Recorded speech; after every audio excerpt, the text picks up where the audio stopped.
Welcome to Les Schwab Tire Center's Outdoor GPS, presented by Fisherman's Marine and Outdoor.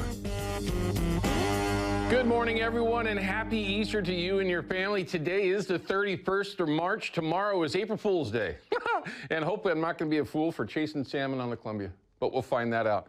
Hopefully everybody's got some great plans with family and friends. Maybe you're going to get out and do some fishing today, but we're going to try to line you up on what your options are going forward.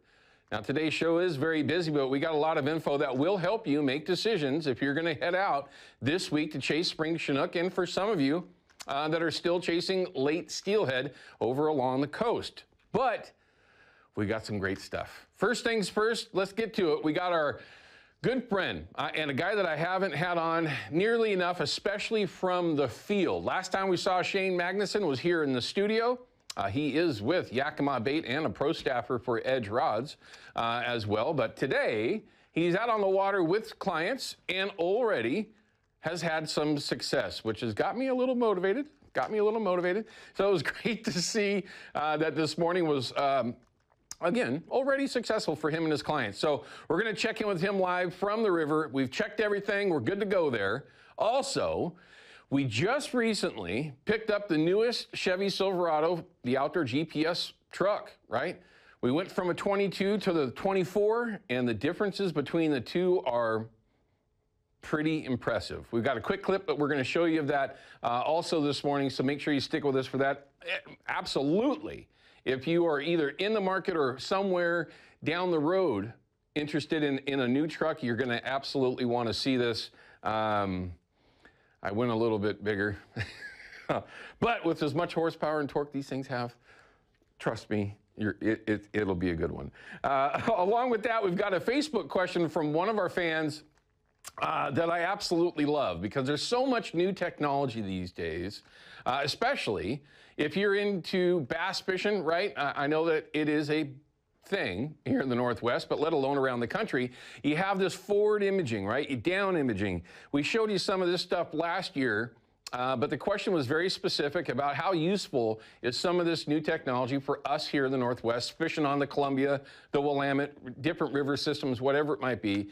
So we're going to have a chance to cover that as well here later in the show. So we're going to have that opportunity, as well as to take some of your phone calls. So don't overlook calling us up on the viewer hotline. It's 503-548-6777. We would love to hear any live reports that might be out there. I know today being a holiday, there might not be a bunch of folks out, but if you're watching, listening, whatever it is, call us up. We'd love to know what it is that you're seeing out there, because it is a beautiful day. Hopefully you can get out and have some fun. And we're going to check in and find out from Katie Sunigo what this weather's really going to do going into our last week on the Columbia. I keep going back to that because that is our very narrow window that we have before it closes below Bonneville for spring Chinook. So we'll find out what's going to happen there. It looks interesting. It actually looks hot and then miserable. Spring Chinook in Oregon. It goes from one to the other in just a matter of minutes. Now, in this upcoming segment, we'll have the report segment where we'll have river levels and fish counts and all that. So make sure you pay attention, because the turbidity yesterday on the Willamette just went bad really, really quickly. Yesterday, if you remember, it was in the 7s. Well, it didn't stay there very long. We'll have that for you and at least give you an idea, a possible idea on how quickly that might turn around, although it's not horrible. Anyway, all of you have been sending in photos. I should say lots of you have been sending in photos, and here's a few that we've been recently getting. And like I mentioned yesterday, this is going to be, well, really the next thing, right? It's springer season. Fish are starting to get caught. Conditions are coming around, and fish are starting to go over the dam and the falls at Oregon City. And here's a great one. Mark Smith with the first of the year. I hope that I can say that this week, because I will be giving it a very good go. Here's another one, another first of the year. Or is this, oh, this is just a different one, but another Chinook. And looks like the, that's the Columbia right there. So you can certainly be confident that there's some fish around. Now, can you get them to go? That's the next thing. Also, we're going to show you exactly how you can send your own photos in. And here they keep coming, Grandson Springer. Bob, thanks for sending it in. And yeah, I mean, there's been some folks sending in lots of photos of these. Like I said, this morning, we're going to be showing you a few. And see, There's folks out there having success. You can't catch them on the couch. Now, you can do that after the show's done here on KPDX. I'm just teasing. Look at that monster. Wow. That's his first ling. That is a dandy. That is a dandy.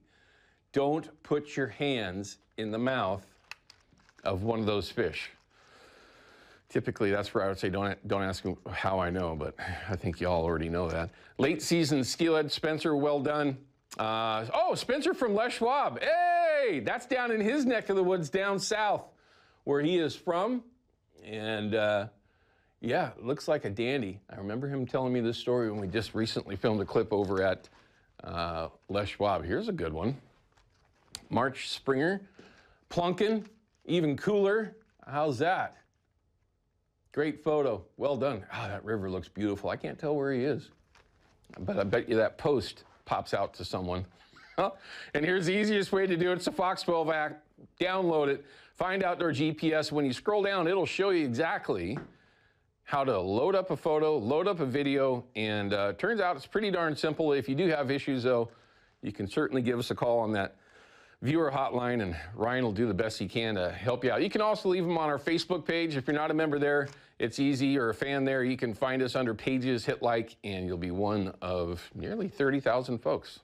We don't push that a lot, but it's certainly a great way to keep up with what we're doing. And Ryan is telling me now that we have a phone call coming in. We got Ida from Spear Island. Ida, where is Spear Island? I don't know if I've heard of that.